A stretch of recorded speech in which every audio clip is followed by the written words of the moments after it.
The lake house wasn't just another family property, it was the heart of my childhood. The place where every summer memory was stitched together by the scent of pine and lake water. It sat quietly at the edge of Clearwater Lake, surrounded by whispering trees and the kind of stillness you could feel in your chest. My parents bought it when I was 10. Back then, it was old and creaky, with peeling paint and a dock that groaned under the weight of time. But to me, it was magic. I didn't see the decay. I saw potential. When we first moved in for summer breaks, everyone treated the house like a temporary escape. My sister, 4 years younger, spent her time floating on an inflatable swan or scrolling on her phone while I found myself drawn to the rhythm of the place. I was the one who swept the porch, patched the screen doors, and learned how to unclog the old pipes that always seemed to rebel right before guests arrived. My father used to joke that I was the little caretaker. I laughed, proud of the title, not realizing it would become my life for the next 15 years. Over time, the lake house and I became inseparable. When something broke, I didn't call anyone, I fixed it. When the dock collapsed during a storm, I rebuilt it plank by plank, my palms blistered and raw. When the roof started leaking, I spent weekends researching repairs, climbing up there alone, hammer in hand, while my parents called from the city to ask how it was going. They always said the same thing, "We're so lucky to have you. One day this place will be yours." I didn't need a legal promise. Their words, casual as they were, meant something sacred to me. It wasn't about money or inheritance, it was about belonging. That house held my sweat, my laughter, my heartbreak. I fixed its wounds, and in return it healed mine. During college, when I couldn't afford to go on trips like my friends, I spent my breaks repainting the deck, sanding the railings, making the place shine again. When I got my first job, I drove up every other weekend just to mow the lawn, check the plumbing, and make sure the foundation stayed solid through harsh winters. Every creak in the floorboards told a story I knew by heart. The old fireplace still smelled faintly of the first logs I ever split. The guest room window had a scratch shaped like a crescent moon, a mark from the summer my sister threw a pebble out of boredom. Even the chipped tiles in the kitchen were like freckles on the house's skin, imperfect but familiar. I knew its moods better than my own. I could tell when a storm was coming just by the way the lake darkened, or when the pipes needed draining by the sound of their sigh. My parents would visit on holidays, staying a few days, praising how well I kept it up. My sister would bring friends, treat it like a vacation home, and leave behind piles of towels and empty bottles. But I didn't complain. I'd clean up after everyone, quietly, content with the role I thought I'd chosen. I believed I was preserving something for the family, for the future. Looking back, I realized I was nurturing more than a property. I was nurturing faith. Faith that my work, my devotion, and my loyalty meant something. Faith that my parents saw the years I gave up to keep their legacy alive. Every nail I hammered and every coat of paint I brushed on that siding carried the same silent belief. This was home. And one day, it would truly be mine. It started with small comments, offhand words my parents never realized would anchor themselves so deeply in me. I remember my father standing on the porch one summer evening, watching the sunset stretch its orange reflection across the water. I was 30, covered in paint from fixing the fence, and he smiled, saying, "You've really made this place yours." My mother added, "One day it'll be your responsibility, sweetheart." They probably didn't think twice about it, but I did. Those words became a quiet promise, something I carried through my teenage years, through college, through every decision that kept me tied to the lake house. It wasn't written in a will or spoken with ceremony, but it was there, woven into every moment we shared under that roof. As I grew older, that unspoken understanding shaped my life in ways I didn't notice until much later. When I got my first job offer in another state, I turned it down. The position paid well, the city was exciting, and my friends told me I was crazy for refusing it. But I couldn't bring myself to leave. Who would take care of the house? The roof had started sagging again that spring, and the thought of not being there to fix it made me restless. I told everyone I just preferred to stay close to home, but in my heart, I knew the truth. I couldn't abandon the place. I'd invested so much of myself in. Every decision after that seemed to circle back to the same invisible thread. When my parents got older, they relied on me more, calling when the plumbing acted up, when the pipes froze, when the dock needed replacing. My sister Lily never offered to help, but that didn't surprise me. She wasn't cruel, just detached. The lake house was a background to her summers, a place for sunbathing and laughter, not for sweat and splinters. Our parents never pushed her to take part.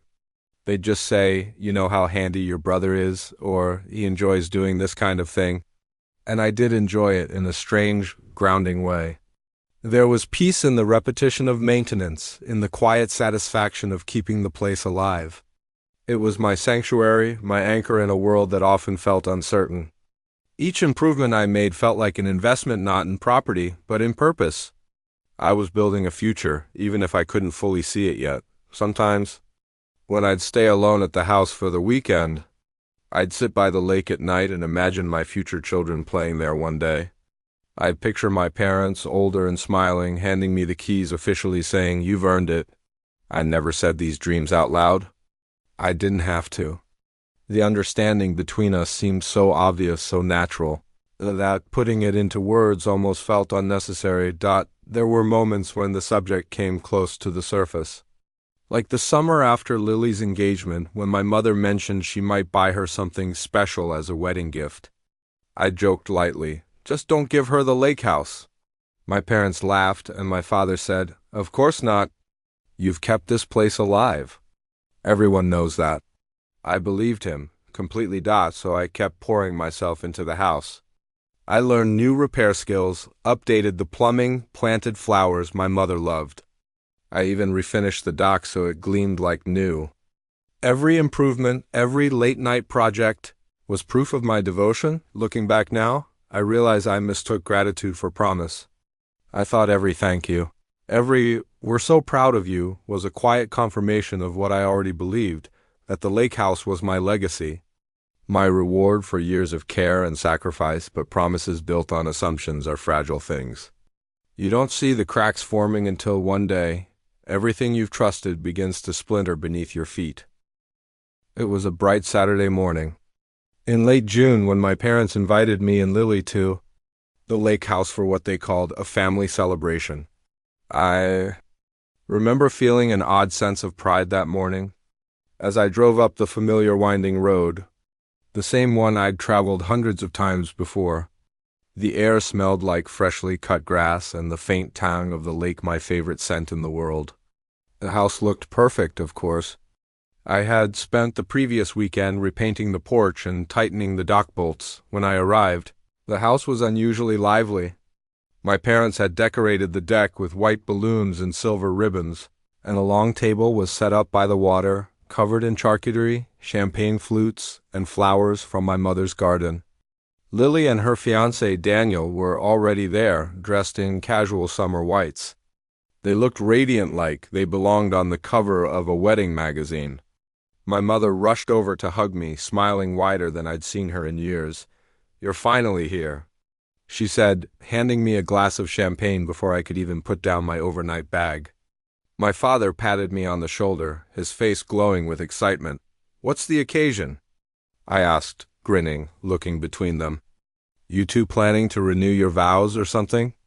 They laughed but didn't answer. My mother just said, "You'll see." The afternoon passed pleasantly enough at first. We ate, drank, and watched the sunlight dance across the water. My parents were in high spirits, almost jittery, whispering to each other between smiles. I remember thinking how happy they looked and feeling grateful that the house, my house, as I secretly thought of it, could still bring everyone together. Then, sometime around sunset, my father stood up and cleared his throat. My mother's hand found his, and they exchanged one of those quiet, meaningful glances. Everyone turned their attention to him. "I just want to say," he began, his voice warm and steady, "how proud we are of both of our children. You've grown into wonderful adults, and it fills us with joy to see you both building your own lives." I smiled, touched. I didn't know why my chest felt so tight, but there was a heaviness beneath my ribs, as though something was about to shift. My mother took over. And to celebrate the next chapter in our family's story, she said, her eyes shining, we wanted to give Lily and Daniel a special gift. There was a pause, a long, quiet moment where my heart started to pound for reasons I couldn't quite name. My father smiled proudly and gestured toward the house behind us. We've decided to transfer the lake house to Lily as her wedding gift. The words didn't make sense at first. I actually laughed, thinking it was some kind of joke. But no one else was laughing. My mother was beaming. Lily's hand flew to her mouth in surprise, and Daniel grinned, pulling her close. What? I heard myself say, the word sharp and foreign in my throat. You're giving her the lake house? My father nodded, looking pleased, as though he'd just announced something noble. You've always been so responsible, and Lily's about to start a new family. We wanted her to have a place to build her future. You understand, don't you? Understand. The word echoed in my mind, hollow and cruel. I felt my face flush hot as Lily turned to hug me, her perfume heavy and sweet. Can you believe it? She said, laughing. I had no idea. I forced a smile that didn't reach my eyes. The air suddenly felt too thick to breathe. Behind her laughter, I saw flashes of all the years I had spent fixing broken pipes, sanding floors, scrubbing mildew, and saving for repairs instead of vacations. I thought of every weekend I'd driven up alone. Every time my parents had said, one day this will be yours. Now, as the champagne flowed and everyone toasted to new beginnings, I stood there numb. The lake reflected the golden light of evening, the same lake I'd watched for half my life, and for the first time, it didn't feel like home anymore. That night, sleep wouldn't come. I lay awake in the small upstairs room I'd repainted just a few months ago, staring at the ceiling, feeling the hum of betrayal under my skin. From the open window came the sound of laughter from downstairs. Lily and Daniel, clinking glasses with my parents, celebrating their new home. Their voices carried across the lake like a cruel echo of everything I had lost. I finally got up and went outside. The deck creaked under my feet, the same deck I had rebuilt after the last storm. I ran my hand over the smooth wood, remembering every nail, every hour spent sanding and sealing. My stomach twisted. This wasn't just a house, it was 15 years of my life. And now, with a few careless words, it was gone. By morning, my parents were cheerful, as if nothing had changed. My mother hummed while making coffee, and my father read the paper on the porch. I sat across from them, silent, until I couldn't hold it in anymore. So, I said quietly, was any of that a joke last night? They exchanged a glance, one of those silent conversations they'd perfected after decades together. My father folded his paper. No, of course not. We already started the transfer paperwork. It's all in motion. I stared at him. You're serious?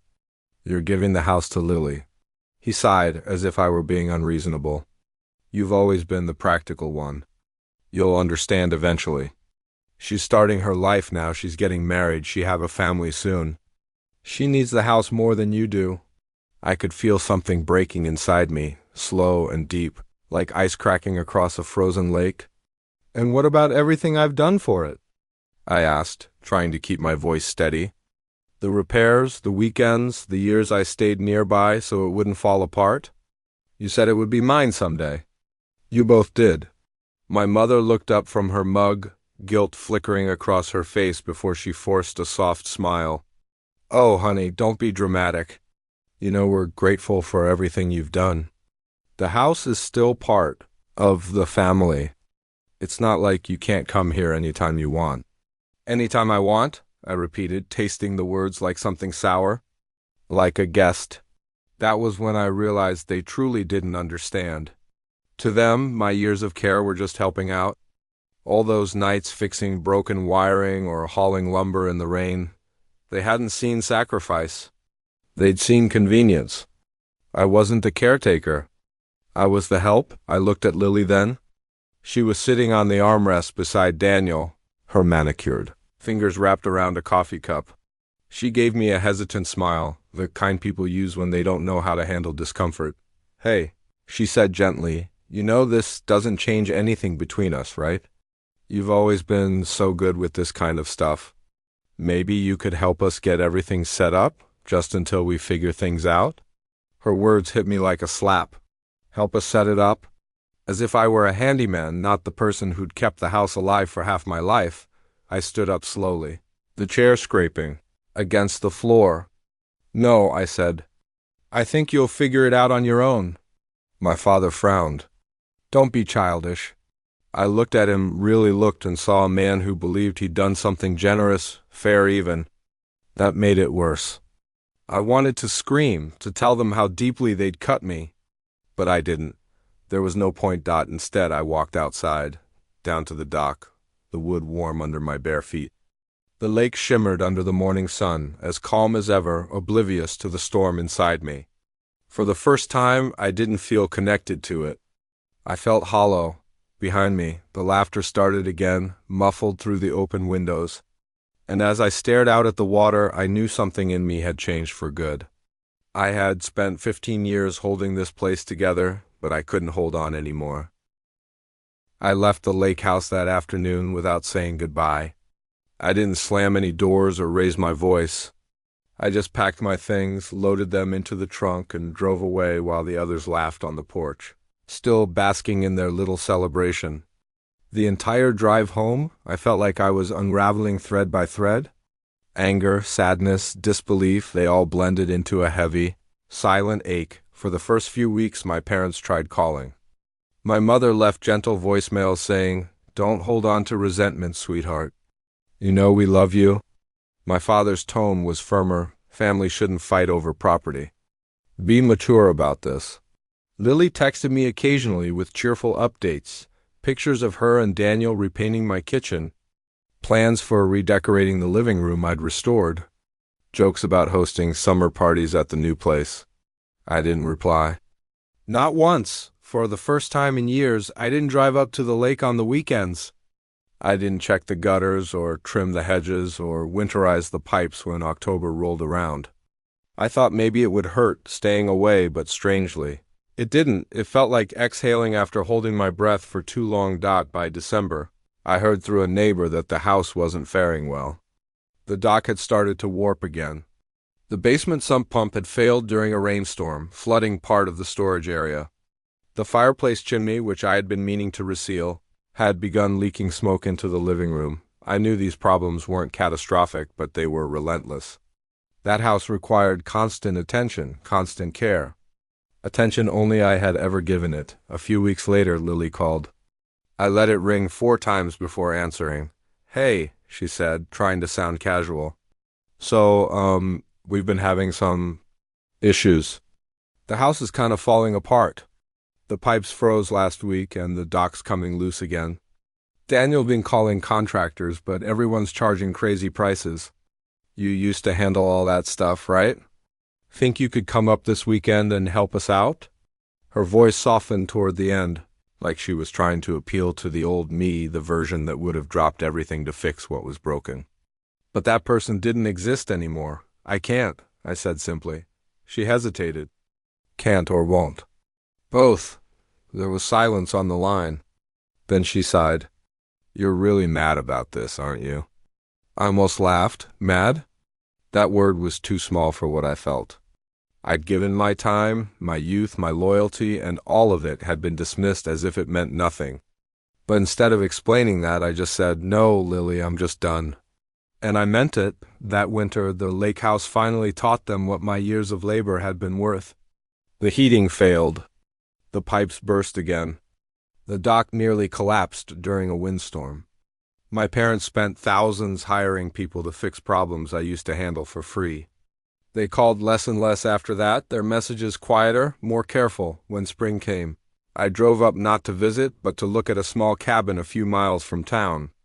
It was modest, tucked among tall pines, with a porch just big enough for one chair and a view of the water through the trees. It didn't have memories or promises attached to it. It was just mine. As I stood there, signing the lease, I felt something loosen in my chest. I realized I hadn't lost anything that truly mattered. The house I'd loved was gone long before they gave it away. Because love built on obligation isn't love at all. That was my quiet revenge, not anger, not bitterness, but peace.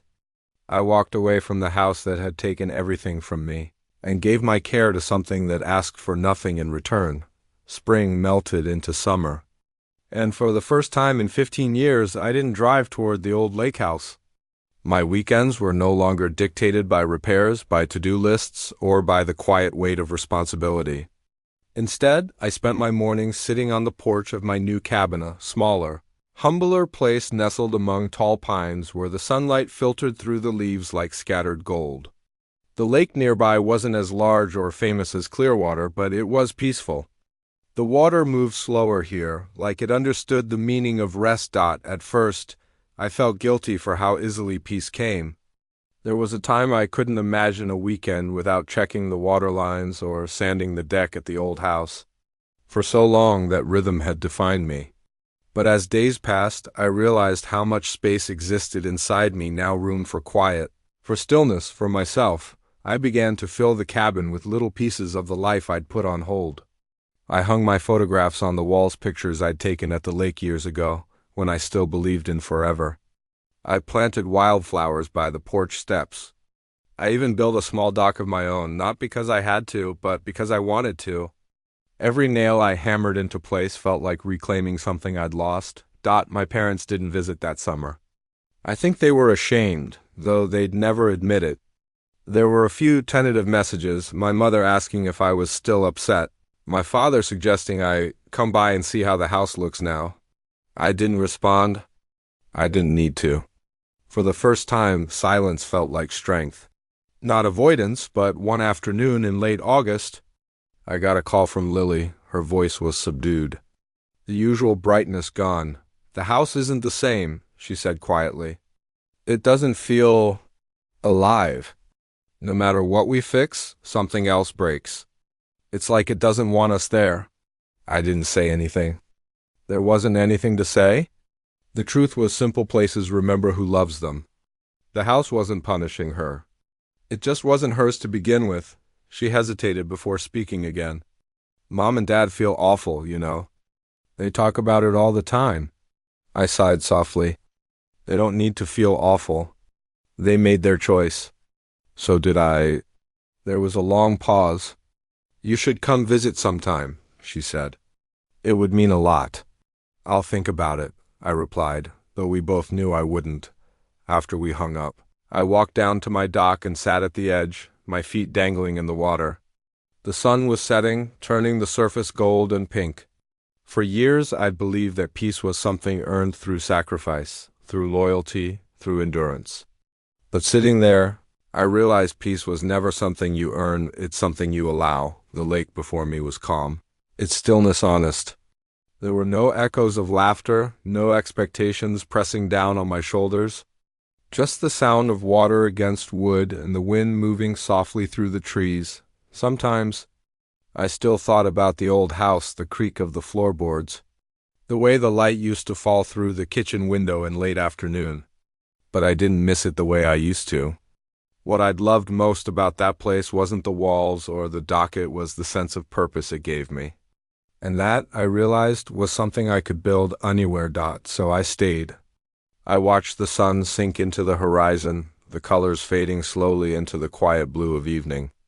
And as the first stars appeared over the water, I whispered to myself, not out of bitterness, but out of gratitude, "Let them have the house.